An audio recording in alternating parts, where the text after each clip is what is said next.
नमस्कार दोस्तों, उमेश की क्लास में आपका स्वागत है। आज मैं आपके लिए एक ऐसा ट्रिक बताऊंगा जिससे कि मल्टीप्लाई करना आपके लिए बहुत आसान हो जाएगा।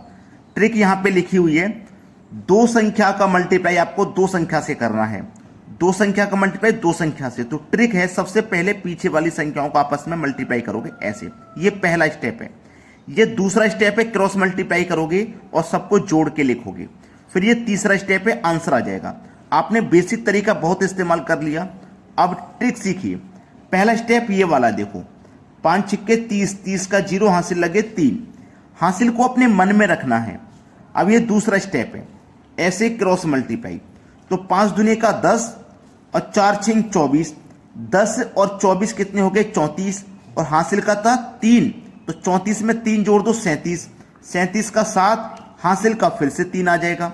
अब ये तीसरा स्टेप, 4 दूने का 8 और हासिल का 3, 11 हो गया आंसर। एक ही लाइन में आंसर आता है इस ट्रिक से और बहुत जल्दी आ जाता है। वीडियो पूरा देखना ताकि कोई भी स्टेप मिस ना हो, आसानी से समझ में आ जाए। पहला स्टेप आपको पता है, ये वाला है, 4 पंजे 20 का 0 हासिल का 2 अपने मन में रखिए, ठीक है। फिर दूसरा स्टेप है क्रॉस मल्टीप्लाई। ये क्रॉस मल्टीप्लाई, तो 4 तिया 12, 5 पचे 25। 25 और 12 को आप जोड़ोगे कितना हो जाएगा? 25 और 12 37। और हासिल का 2, भूलना नहीं, हासिल का 2 39। 39 का 9, हासिल का 3 बचा। अब ये तीसरा स्टेप, 5 तिया 15 और हासिल का 3 18।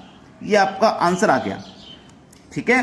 चलिए एक और एग्जांपल ये रहा, 2 अट्ठे 16 का 6 हासिल का 1 अपने मन में रखना है। अब दूसरे स्टेप में क्रॉस मल्टीप्लाई, 2 दूने का 4, 7 अट्ठे 56। 56 में जोड़ दो 4 तो 60 हो जाएगा। और हासिल का जो 1 था 61 हो जाएगा, तो 61 का 1, हासिल का 6 बचा।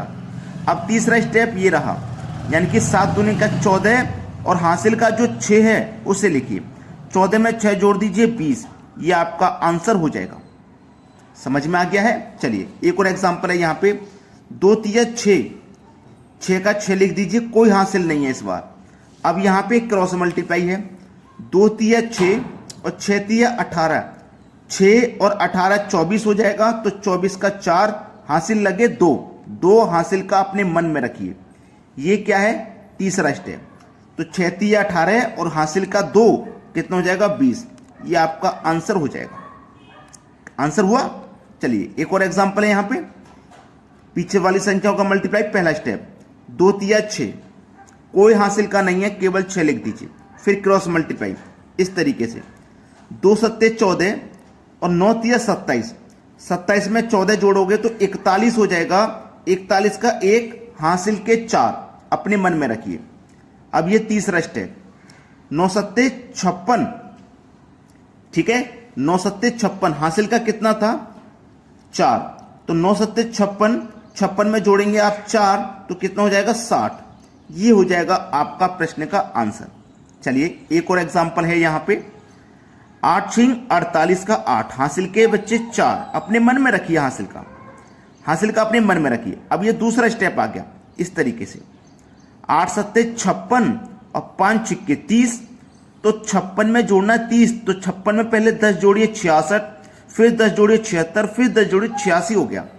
86 हो गया ना। अब 86 होने के बाद हमारे पास हासिल का कितना था? 4। तो 86 में जोड़ेंगे 4 तो 90 हो जाएगा। 90 का 0, हासिल के बचे 9 अपने मन में रखिए। ये तीसरा स्टेप है। 5 सत्ते 35, 35 में हासिल के 9 जोड़िए तो ये कितना हो जाएगा? 44 हो जाएगा। ये आपका आंसर आ गया। तो उम्मीद करता हूं सभी की समझ में आ रहा है। अब देखो यहाँ पे ये कितना है? 74। और ये कितना है? ये लिया मैंने 53। ये एक एग्जाम्पल मैं आपको घर से करने के लिए दे रहा हूं। इसका जवाब मुझे एक लाइन में और इसी स्टेप से दे दीजिए। और वीडियो को ना इतना शेयर कर देना, इतना शेयर कर देना, ताकि ये ट्रिक हर किसी बच्चे तक पहुंच जाए। जितने भी बच्चे तैयारी कर रहे हैं ना, उन बच्चों को ऐसी ट्रिक की बहुत जरूरत है। तो वीडियो पे शेयर नहीं रुकनी चाहिए, बहुत ज्यादा शेयर करिए, बहुत ज्यादा वाला शेयर। ठीक है दोस्तों, धन्यवाद।